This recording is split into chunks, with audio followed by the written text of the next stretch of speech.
Ya, pemirsa, langsung saja saya akan memperkenalkan dua orang narasumber saya untuk malam hari ini. Ada Bung Burhanuddin Muhtadi selaku Direktur Eksekutif Indikator dan juga konsultan survei Metro TV Bung Agung Priyatna. Selamat malam Bapak-Bapak. Selamat malam Mbak Elvita. Kita masih ada dua survei lagi, tetapi sebelumnya kita akan melihat dulu hasil survei atau juga yang tadi sudah kita perlihatkan dulu kepada pemirsa.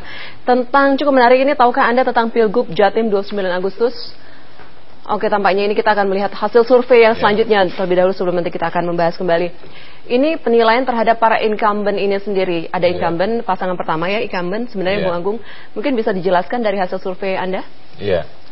Jadi saya menjelaskan dulu survei saya ini. Jadi survei Metro ini dilakukan oleh Metro TV sebenarnya. Jadi dengan mengambil 900 sampel. Ada 450 desa yang kita datangi, ya berarti satu desa dua sampel. Saya pikir inilah survei yang paling luas penyebarannya ya.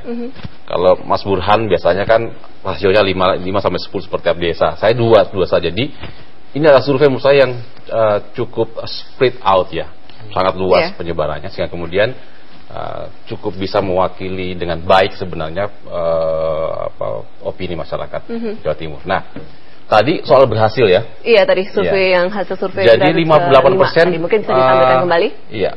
Masyarakat mengatakan bahwa incumbent itu berhasil.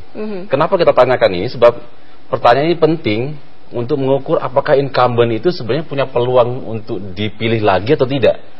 Umumnya atau secara teoritik atau empirik sebenarnya selalu ada kaitan antara penilaian atas keberhasilan incumbent dengan orang memilih.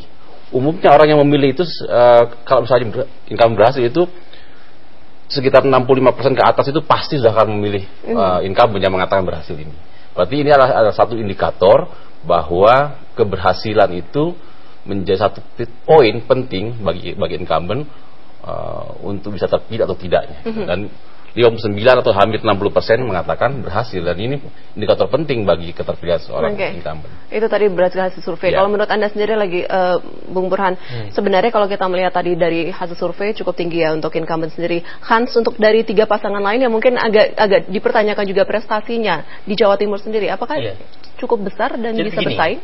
Incumbent itu seperti pisau bermata dua. Kalau gagal secara ekonomi politik, maka peluang untuk terpilih kembali menjadi susah. Kalau berhasil, itu seperti memudahkan tiket untuk kembali terpilih. Nah, dalam ilmu politik ini disebut dengan istilah pendekatan ekonomi politik atau rational choice. Nah, biasanya yaitu dengan menanyakan persepsi terhadap responden, apakah pemerintahan yang sekarang sedang menjabat itu dianggap berhasil atau tidak, approval ratingnya tinggi atau tidak. Nah, kalau misalnya tinggi, tentu gitu ya akan memudahkan buat incumbent, dalam ini adalah Soekarwo, untuk terpilih lagi. Nah, memang kalau kita lihat catatan yang ada, misalnya dari sisi pertumbuhan ekonomi, Jawa Timur 7,27%. Ya, ini cukup tinggi, bahkan lebih dari rata-rata proporsi nasional, sekitar 6,2%. Ya. Kemudian dari sisi investasi juga mengalami kenaikan 438% di awal tahun 2013. Memang dari catatan ini memang ada hal yang bisa dipertanggungjawabkan oleh Soekarwo, meskipun terutama saya ya